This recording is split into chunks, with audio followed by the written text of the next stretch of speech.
College में admission लेना है और लोन्स वगैरह के बारे में जानना चाहते हो तो बिहार गवर्नमेंट के पास है एक ऐसा स्कीम जहां पढ़ाई करने के लिए 4 लाख तक का लोन्स दिया जाता है, जिसका नाम है स्टूडेंट क्रेडिट कार्ड योजना। हाय दोस्तों, मैं हूं उदय। आप देख रहे हो वाईपी लॉजिक्स, एक ऐसा चैनल जहां पे स्टूडेंट लाइफ से रिलेटेड सारी रियल अपडेट्स दिए जाते हैं। आज हम बात करेंगे Bihar student credit card scheme के बारे में, जो कि बिहार गवर्नमेंट का स्कीम है।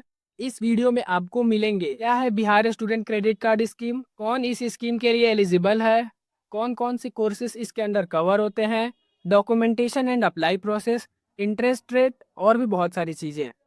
ये स्कीम शुरू किया था बिहार गवर्नमेंट ने, जहाँ पे स्टूडेंट्स को 4 लाख तक के एजुकेशन लोन दिए जाते हैं डीआरसीसी ऑफिस के द्वारा, जो कि होता है district registration and counselling centre. अब हम जानते हैं इसके लिए एलिजिबिलिटी क्या है, कौन इसके लिए एलिजिबल है। सबसे पहला, आपको बिहार का परमानेंट रेसिडेंट होना चाहिए। अगर आप डिप्लोमा या पॉलिटेक्निक जैसे कोर्सेज करना चाहते हो तो आपको 10th पास होना चाहिए। अगर आप ग्रेजुएशन जैसे कोर्सेज में एडमिशन लेना चाहते हो, जैसे कि BTech, BCA, BBA, BPT, BSc और भी बहुत सारी कोर्सेज, तो इसके लिए आपको 12th पास होना चाहिए और इसके लिए एज लिमिट है 25 साल की। अगर आप पोस्ट ग्रेजुएशन करना चाहते हो, जैसे कि MSc, MPT, MTech, MCA, MBA, इन जैसी कोर्सेज के लिए आपको ग्रेजुएट होना चाहिए और इसकी एज लिमिट है 30 ईयर्स। सारी कोर्सेज के लिस्ट डिस्क्रिप्शन में दिए हुए हैं। अब जानते हैं लोन डिटेल्स के बारे में। लोन अमाउंट होती है 4 लाख की। जैसे कि आप कोई सी भी कोर्स में एडमिशन लिए हो, अगर उस कोर्स की फ़ी 4 लाख से ज़्यादा है तो 4 लाख से ऊपर की जितनी भी एक्स्ट्रा फ़ी होगी वो आपको खुद से पे करना होता है। और अगर आपने किसी कोर्स में एडमिशन लिया हुआ है जिस कोर्स का फ़ी 4 लाख से कम है, तो जितनी भी फ़ी होगी गवर्नमेंट उतनी ही देगी।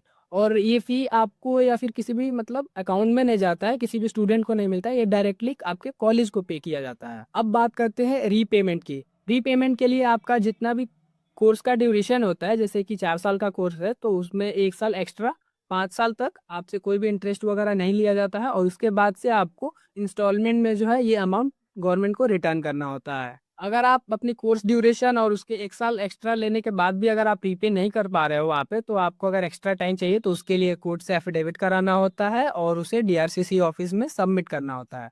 अब बात करते हैं इंटरेस्ट रेट्स की। फीमेल्स के लिए और हैंडीकैप्स के लिए 1% पर एनम की इंटरेस्ट होती है और मेल स्टूडेंट्स के लिए 4% पर एनम की इंटरेस्ट रेट होती है। अब आती है डॉक्यूमेंटेशन की बात, क्या क्या डॉक्यूमेंट्स रिक्वायर्ड होते हैं। Aadhaar card, bank account, college admission letter, fee structure जिसे बोनाफाइड भी बोलते हैं। ध्यान रखना इस स्कीम के अंदर सारे कॉलेजेस एलिजिबल नहीं होते हैं, तो आप एक बार ये चेक कर लेना कि आपका कॉलेज इस स्कीम के अंदर एलिजिबल है या नहीं। वो आपका जो भी कॉलेज है वो स्टूडेंट क्रेडिट कार्ड को एक्सेप्ट करता है या नहीं। इसके बाद आपको डॉक्यूमेंट लगेगा मार्कशीट, जो भी आपने पहले कोर्स कंप्लीट किया हुआ है। जैसे आपने अगर ग्रेजुएशन में एडमिशन लेना है तो आपकी 10th और 12th की मार्कशीट, अगर आपको डिप्लोमा या पॉलिटेक्निक में एडमिशन लेना है तो आपकी 10th की मार्कशीट। उसके बाद आपको डोमिसाइल सर्टिफिकेट, जो कि बिहार का होता है, रेसिडेंट सर्टिफिकेट या फिर निवास भी बोलते हैं, पेरेंट्स के आधार कार्ड और साथ ही आपके और आपके पेरेंट्स का फोटोग्राफ्स। अब आता है एप्लीकेशन प्रोसेस। एप्लीकेशन प्रोसेस क्या होती है, कैसे आपको अप्लाई करना होता है। तो इसके लिए दो प्रोसेस है, या तो आप डीआरसीसी ऑफिस विजिट करके वहाँ पे जो भी स्टाफ्स होते हैं उनके थ्रू अप्लाई करवा सकते हो, या फिर ऑनलाइन आप खुद से अप्लाई कर सकते हो। अगर आपको ऑनलाइन खुद से अप्लाई करने का प्रोसेस जानना है तो उसके लिए आप कमेंट करना, मैं उसके लिए एक सेपरेट वीडियो बना दूंगा। अब बारी आती है डीआरसीसी ऑफिस में क्या होता है।